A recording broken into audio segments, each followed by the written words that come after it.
Première fois que je fais une vidéo debout, avec un type derrière en plus.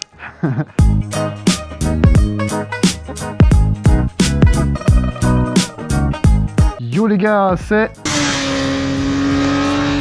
Quark. Ça roule? Aujourd'hui, on va parler thunes. On voit tout le temps des gens parler d'argent sur YouTube et surtout combien ça rapporte. Et vu que je suis pas encore à ce stade-là, je vais plutôt vous dire combien ça coûte. Parce que YouTube, ça coûte plutôt cher. Attention, je parle bien évidemment de mon cas, pour mon style de vidéo. Parce que si vous filmez votre chat, c'est clair, c'est une autre histoire. On va pas rentrer dans ce débat maintenant. Ça va? Quoi?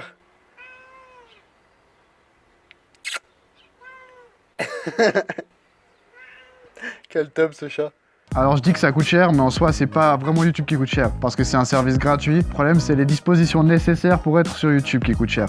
Comment tu fais Saison Pour avancer? Oui. Contrairement à la plupart des gens, je parle pas forcément d'argent, même si c'est la mode depuis quelques temps. Du coup YouTube ça coûte combien? Ou plutôt, ça coûte quoi? Donc je vais prendre cette vidéo en exemple tout au long de la vidéo pour vous expliquer combien ça coûte. Donc avec ma façon de faire, soit l'écriture, le tournage et le montage, c'est comme ça que je réalise chacune de mes vidéos. Donc premièrement, YouTube, ça va vous coûter quoi? Ça va vous coûter du temps. Beaucoup de temps. Beaucoup de temps. Vraiment beaucoup de temps. Beaucoup de temps. Beaucoup de temps, ça va? Donc toujours, si on prend l'exemple de cette vidéo, il faut compter le moment où tu trouves l'idée. Bon, ça, en général, ça prend pas trop de temps. Le seul problème, c'est que ça vient toujours à des moments pas très adaptés, on va dire.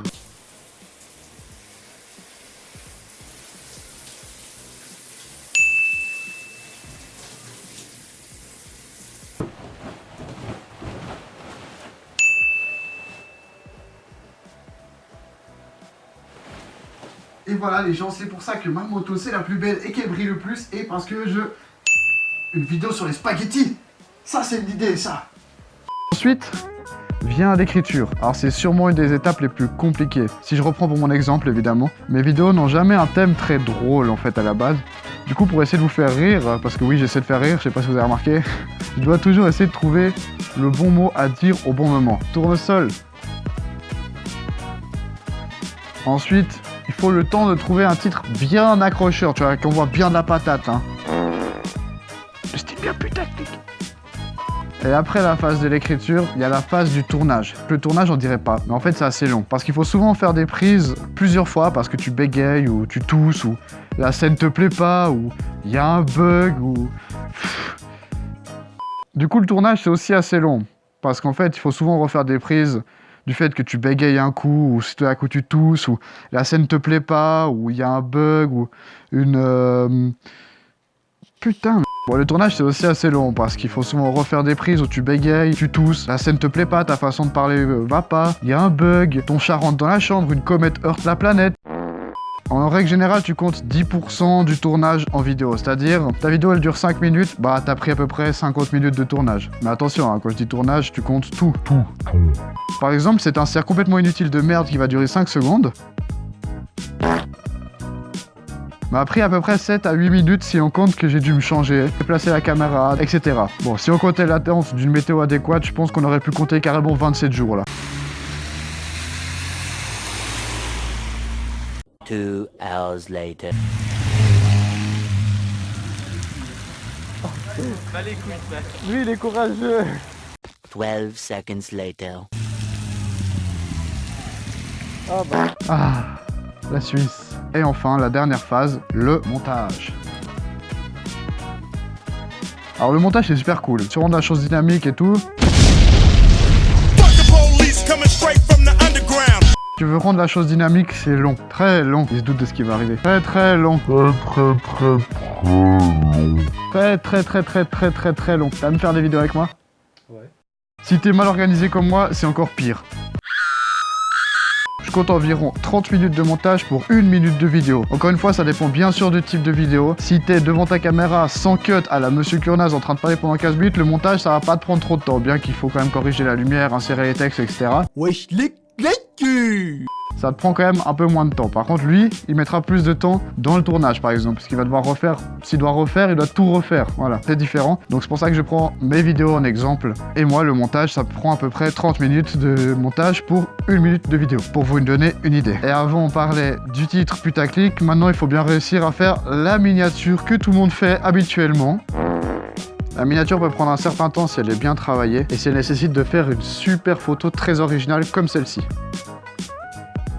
Du coup, pour être bien concret, pour cette vidéo, j'ai passé à peu près 3 heures à l'écrire, 2 heures à tourner, 4 heures de montage, 30 minutes pour faire la miniature, 1 heure pour l'upload, et des fois, je peux même passer, bon pas pour celle-là, mais parfois je passe 30 minutes encore pour faire une description. Alors que la description, tout le monde s'en fout. Ce qui nous fait un total final de 10h30, ça fait une chier hein. Donc voilà ce qui est du temps. Maintenant je vous avais parlé que ça impliquait plusieurs coups. Le coup suivant sera la vie sociale. Eh oui, la vie sociale. Ton temps libre, va falloir l'utiliser parcimonieusement. Et ça c'est pas facile. Et pas tout le monde est capable de comprendre un tel investissement pour ta chaîne. Peut-être que tes amis, ta famille ou même ta copine pourront se sentir délaissés. Et si ça dure, ils finiront par te laisser seul parce qu'ils se sentiront abandonnés. Et au contraire, si tu prends pas le temps nécessaire pour faire tes vidéos, ce sera tes abonnés qui se sentiront délaissés.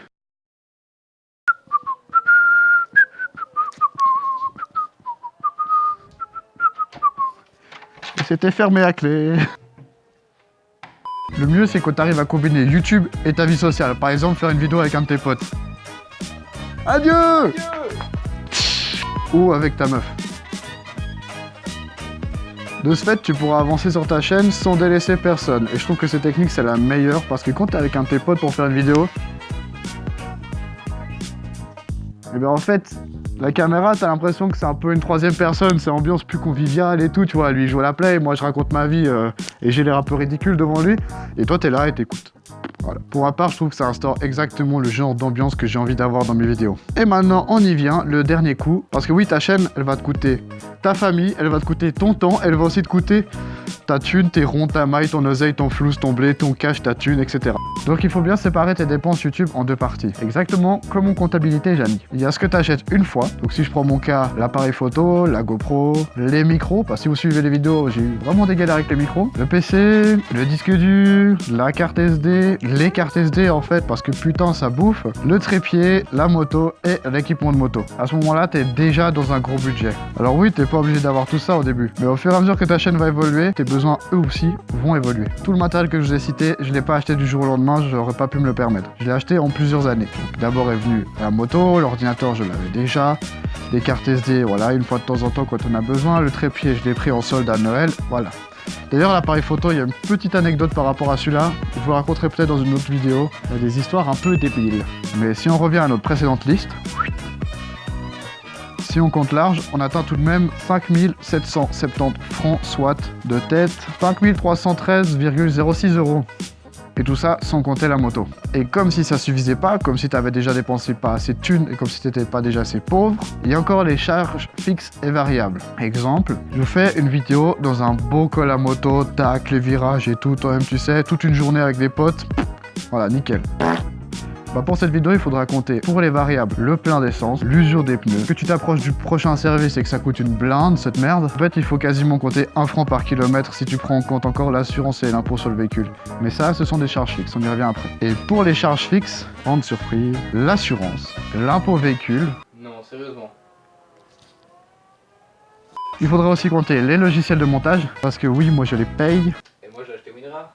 Il faut encore compter le leasing de la moto si t'en as un, et d'autres éventuels frais que je n'ai pas mis là-dedans. Donc ça coûte aussi beaucoup de thunes chaque mois. Bon, après je dis que c'est YouTube qui coûte de l'argent. Si tu vas faire un tour à moto, que tu filmes pas ton tour à moto pour YouTube, ça va quand même te coûter cette thune-là. Hein. Donc autant prendre ta caméra, je te le dis tout de suite. Maintenant, on en arrive à la question. Pourquoi commencer YouTube si ça prend ton temps, ça complique tes relations sociales et ça te coûte cher? Ah oui, pourquoi Bastien? Pourquoi pas?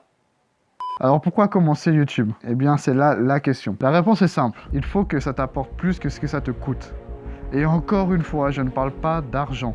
Je te parle de plaisir, de satisfaction, de joie, de fierté, de rire, d'union, de créativité, etc. et j'en passe. Voilà ce qui doit te pousser à commencer ta chaîne YouTube. Alors oui, gagner de l'argent grâce à sa chaîne, c'est un réel bonus. Être rémunéré pour un travail que tu aimes tout en faisant kiffer un maximum de personnes, c'est ce que beaucoup de monde appellerait le paradis. Mais voilà, il faut bien garder en casque que seul un faible pourcentage des créateurs peuvent vivre de YouTube. Et que bien que ce soit un bel objectif, il faut absolument pas que ça devienne une raison. La raison qui doit vous pousser à faire des vidéos doit être autre et doit être assez grande pour pallier à tout ce que YouTube te coûte. Pour prendre mon exemple, je me promenais avec 2 potes, ceux-ci m'ont fait la réflexion. Ouais, hier tu nous as montré tes vidéos, moi j'ai bien kiffé, c'était sympa, ouais. Et par conséquent, malgré tous les moments difficiles que j'ai pu vivre ces 8 derniers mois, ces mots ont résonné dans mon casque. Encore, jusqu'à résonner si fort qu'aujourd'hui, je me tiens là, devant vous, déterminé et prêt à réussir sur YouTube. Avec mes conneries, mon humour d'enfant, mes idéaux d'adolescent, mes amis, ma copine et encore ma CBR.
Ouais, hier, tu nous as montré tes vidéos, moi j'ai bien kiffé, c'était sympa, ouais.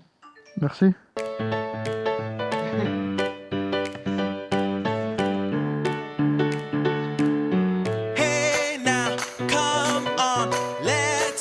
Alors oui, gagner de l'argent grâce à cette... Alors oui, ah putain de merde, je vais y arriver. Alors oui, gagner de l'argent grâce à chaîne... Grâce à chaîne... Professeur chaîne... Le professeur chaîne, dresseur de Pokémon depuis... La chaîne de moto aussi, non? Avec mes conneries, mon humour d'enfant, mes idéaux d'adolescent, mes amis et ma CBR. Oh merde, j'ai oublié de dire ma copine. Elle va regarder la vidéo, elle va rager.